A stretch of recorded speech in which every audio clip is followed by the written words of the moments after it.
Here she goes again. Hide your face, hide your neck, duck your head, wear an NFL football helmet when you are playing in a game versus DiJonai Carrington.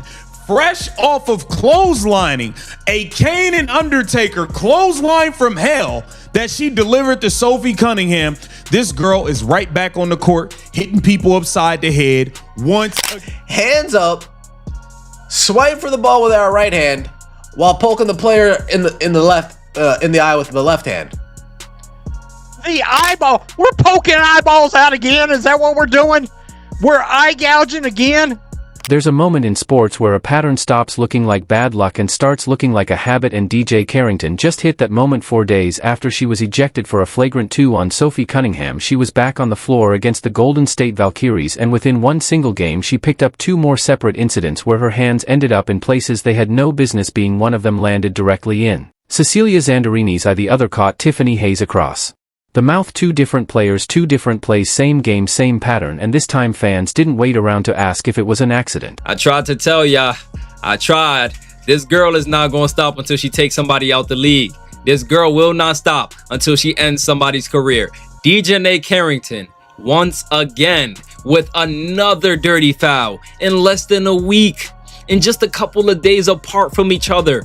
A couple of days apart from the Sophie Cunningham hard foul. You have Mrs. Eye Poke, Mrs. Flagrant foul. I'm gonna grab your head, I'm gonna hit your head upside your head, knock you out the air. Mrs. I'm gonna pull your hair. Mrs. I'm gonna whack you on the back of your head. Mrs. Long nailed, sharp knobbed fingertips. DiJonai Carrington strikes. On the first play, Carrington was guarding Zandolini on the perimeter. Her right hand legitimately went for the ball, but her left hand swept up and across and landed square in Zandolini's eye while both of Carrington's arms were raised. Then later in the same game, Tiffany Hayes went up for a layup. Carrington jumped with her, and instead of getting anywhere near the basketball, she threw her arm down and caught Hayes directly across the mouth. Neither play got called a flagrant, neither got a technical.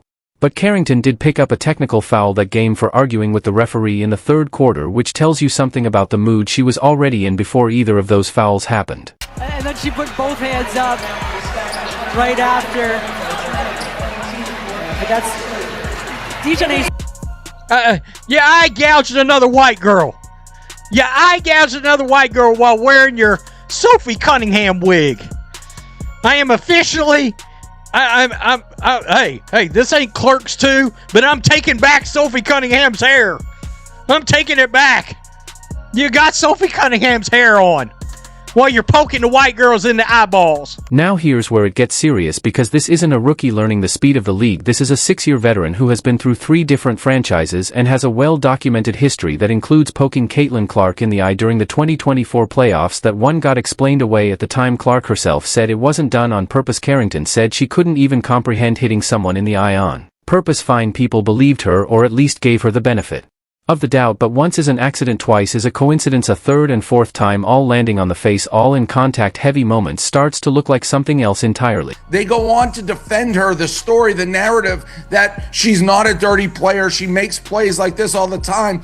I put together a little clip of DiJonai Carrington, who is definitely one of the dirtiest players in the WNBA. I don't know if we can roll it, but she's taken her long fingernails. She's scratched Caitlin Clark's eyes out. She's had multiple instances of chasing people down from behind, trying the same swat and smashing them in the head and causing mini fights. She pulled another girl's hair. I don't know if we'll get to that clip in a second when she's falling. Totally dirty play. This is not a skin color thing. She has a history of making dirty plays, and it's fine. The NBA, you can... It's worth pointing out just how physically talented Carrington actually is, because that's part of what makes this whole situation so frustrating for people who genuinely respect her game. She's a former Most Improved Player finalist. She averages steal numbers that put her near the top of the league defensively. She has the length, the instincts, and the anticipation to guard multiple positions, which is exactly why teams keep giving her chances despite everything else. Nobody is arguing she isn't a legitimate basketball talent. The argument is that talent alone isn't enough to keep excusing a pattern that keeps putting other players' safety at risk, and right now the conversation around her has almost completely stopped being about her skill and started being entirely about her conduct. A photo from the flagrant 2 on DiJonai Carrington against Sophie Cunningham, where she proceeded to go into the locker room and tweet white privilege after being thrown out of the game.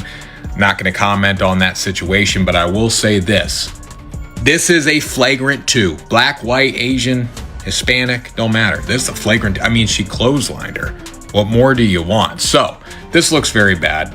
It just shows that the WNBA is nowhere near where they need to be professionally, because again, this is a clothesline. It's a flagrant. And we have to go back to where this entire storm actually started, because the Valkyries game didn't happen in a vacuum. 4 days earlier, Carrington was involved in the single most talked about foul of the WNBA season. Sophie Cunningham was in the air on a fast break layup. The shot was already going in and Carrington came from behind and swept her arm directly across Cunningham's head and neck. Cunningham hit the deck hard. The officials initially called it a flagrant 1, then upgraded it to a flagrant 2 after review, citing wind-up impact and follow-through, which is the exact language the league uses to describe a foul that was neither accidental nor careless but deliberate enough to warrant an automatic ejection. Posted white privilege after getting tossed from the game, but says it wasn't about the foul. Can you explain this?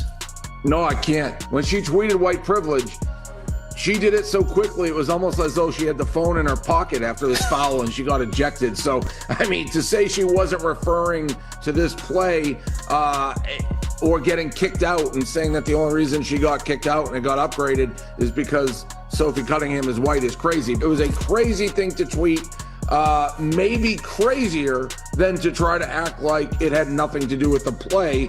So I have no idea what she's talking about. I don't think anybody can have any idea what she's talking about. Bizarre. What made that moment even messier is what happened right after Cunningham got up and immediately went after Carrington, and it took teammates from both sides to pull them apart. When reporters asked the officiating crew why Cunningham didn't get a technical for going after Carrington, the response was that her reaction was acceptable given the severity of the initial contact. That's the league on record saying the response to Carrington's foul was justified because of how bad the foul actually was. That's not a neutral statement, that's the league quietly confirming what everybody already suspected watching the replay. When it comes to DiJonai Carrington, here she is on the floor being dirty once again. The girl cannot help herself at this point. She can't help it. Take a look at this. Okay, you swing at the ball, but then you hit her all in the face with your other hand, and then you put your hands up like you didn't do nothing. You hitting her all in the face. Look at this. Watch her left hand. The right hand right here went to the ball. Watch this left hand. Like, dude, what are you doing? What are you doing, man? What are you doing? When is enough with this chick? Come on.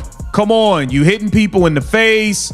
It's over and over and over. How many times do we have to? Now think about the timeline here. This is a player who scored 8 points in 4 minutes off the bench, got herself ejected in the first quarter for a foul the league itself called excessive, and then 4 days later was back on the floor hitting 2 more players in the face in the same night. That is not the profile of someone who got caught in one unlucky moment. That's the profile of someone whose aggression on the floor keeps crossing the same line game after game, opponent after opponent. And that brings us to a tweet that has been circulating hard since this whole saga kicked off, because it lays out something that stats alone don't capture as clearly. It says the trajectory for DiJonai Carrington's basketball career is not looking good. 15 teams, and in the past 2 years Connecticut let you go, Dallas didn't want you around, Paige Cheryl Reeve didn't want you back, Steph White didn't want you, and Chicago committed to you for 1 year now. Whether that number is exact or exaggerated for effect, the underlying point is what's landing with people. Look at the actual transaction history. Drafted by Connecticut in 2021, traded away from Connecticut to Dallas in February 2024, bounced from Dallas to Minnesota at last year's trade deadline, suffered a season-ending injury with Minnesota during the playoffs, and now on a 1-year deal in Chicago. That's 4 organizations in roughly 2 years if you count the short stints, and every single move has come with some version of a team deciding it was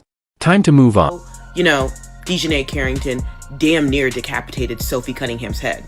And even though she bloodied Sophie Cunningham's mouth, and even though she got ejected and ran straight to Twitter after being assessed a flagrant 2, and putting white privilege in caps while tagging the Indiana Fever, we the public, we the fans of the WNBA, we the fans of Sophie Cunningham, and we the fans of good basketball, we're just stupid because we inferred that DiJonai Carrington tweeting white privilege, of course, had something to do with the flagrant 2 and the ejection.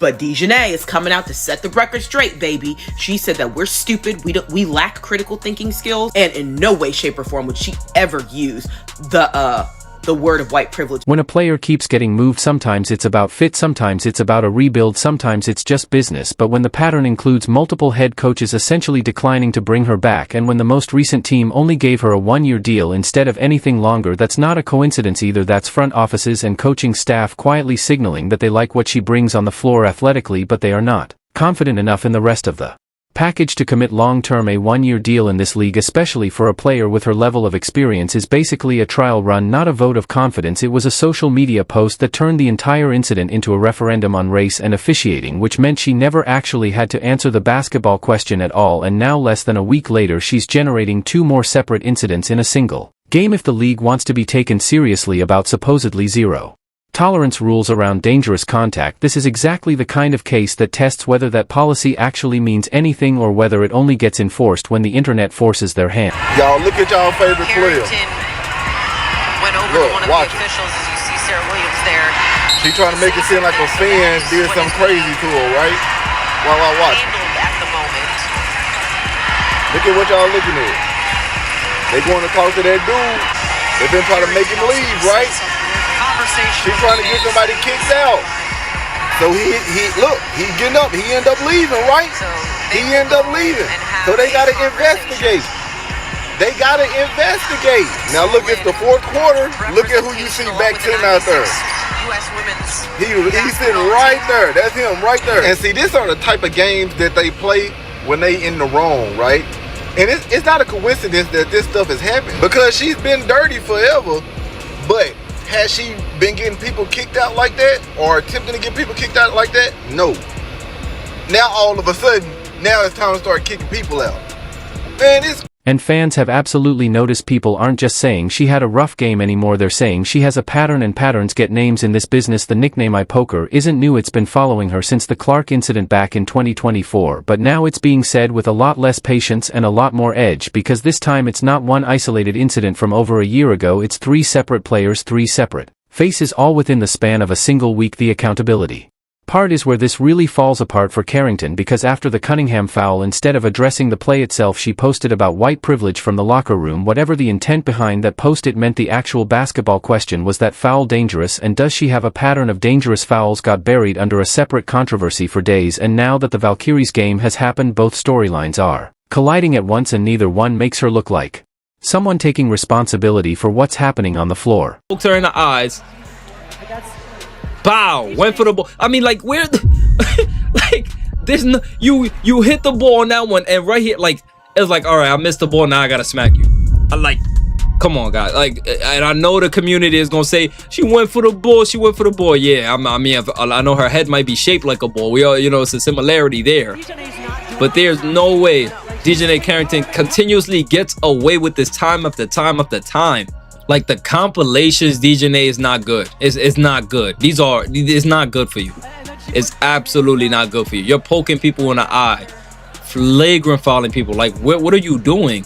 You swipe for the ball and then you smack her right in the eyes. Like, this is dirty as dirt. There's also a fairness conversation here that shouldn't get skipped over, because it isn't just Carrington's career that's on the line. Every time this happens, Cecilia Zandolini has to play the rest of that game and the rest of the season with the coaching staff now wondering if she needs a spotter every time Carrington switches onto her. Tiffany Hayes took contact to the face in a live basketball play where the ball wasn't even close to either player's hand. Sophie Cunningham left the floor after her foul looking shaken, and it took teammates physically stepping in to keep the situation from boiling over into something worse. These aren't abstract statistics, these are real players absorbing real contact night after night, because the person guarding them has built a reputation for playing right up against the edge of the rule book, and according to a lot of fans watching closely, well past it. DiJonai Carrington break more WNBA rules by being on her phone while being ejected. That is a widely spread rumor that started basically after the game and went into overnight, that she should be suspended because she was on her phone after being ejected, and then somebody shared this rule or a screenshot of WNBA rules. So I went to the rules myself. It's a 91-page document, and I've been searching every keyword and every possibility to try to find this rule that they're saying exists, that players aren't allowed to be on any electronic device or their phones 30 minutes before the game or 30 minutes, up to 30 minutes after the game or something. Then there's the part of this story that adds an entirely different layer of trouble, because in the aftermath of the ejection clips and claims started spreading that Carrington was seen on her phone while still in uniform during the game, something that would be a real problem given how strict the league's policies are right now. Remember, the WNBA's collective bargaining agreement explicitly prohibits players from wagering, directly or indirectly, on any aspect of a WNBA game, and the league has been extremely sensitive about anything phone or gambling related this season after having to walk back a promotional video involving players joking about betting just weeks earlier. That is not something that should just get shrugged off if there is any truth to it. The silence from the league office on the matter is its own problem, because a league that talks tough about gambling policy in one breath and stays quiet about a player's phone use in the next isn't being consistent, and fans have picked up on that inconsistency immediately. How many times, how many people are you just going to hit in the face? Let me freeze right there. It's like every single game you are hitting somebody else in the face. Every game you're hitting somebody in the face like this. And that wasn't even the worst. Take a look at this play right here. This girl's a menace in the league. I'm telling you, she's a menace. It's unsafe for people to be out there with her. It's unsafe. Let's go here. Now take a look at this. You got Tiffany Hayes driving to the rim. And watch, here goes DiJonai Carrington right here. Here goes DiJonai Carrington. Watch her. You're nowhere near the ball, dude. You are nowhere near the fucking ball. Like, stop. And that's really the heart of why this story has grown legs beyond just another rough night on the box score. This isn't a one-off flagrant that gets forgotten in a week. It's the third documented face area incident tied to Carrington's name in under 2 years, spanning 3 different opponents, 2 different teams she's played for, and now a 4th incident piling on top within days of the last one. Every time it happens, the explanation offered is some version of it wasn't intentional, and every time the replay tells a slightly different story. At some point, intent stops being the only question worth asking. Pattern becomes its own kind of evidence, and right now the pattern is doing a lot of the talking that Carrington herself hasn't been willing to do. But you can't build a defensive identity around a player who keeps generating headlines for hitting people in the face instead of generating headlines for actual stops and deflections. Every time this happens, the story isn't Carrington had a great defensive possession, it's Carrington did it again. That's an image problem, and image problems in a league this size turn into revenue problems fast. At some point, the WNBA front office is going to have to admit this chick is intentionally targeting the face. Here's Mick. I don't even know how you do this intentionally. The ball is behind her, and she went for the ball with her right hand while clawing her in the face with her left hand. Yeah. White girls are only 15% of the WNBA, but seem disproportionately targeted by DiJonai, the condiment made by mixing mayonnaise and Dijon mustard. Fair enough. Another dirty play by DiJonai. I wonder, is this white privilege as well? Does this qualify as white privilege? Ooh. This is more like DiJonai. Think about it from a business standpoint for a second, because this is bigger than one player's reputation. The WNBA has spent the last 2 seasons riding an enormous wave of new attention, new broadcast deals, and new sponsorship money, a lot of it built on the league positioning itself as clean, competitive, and safe to invest in. Every time a moment like this goes viral for the wrong reasons, whether it's a dangerous foul, a locker room post that turns into a national debate, or a rumor about phone use tied to gambling policy, and the longer this goes unaddressed, the more it becomes Chicago's problem, specifically because she's wearing their jersey every single time this happens. At some point, a front office has to weigh whether the on-court production is worth the recurring off-court noise, and if these incidents keep piling up before this one-year deal is even finished, that decision might get made for them faster than anyone expects.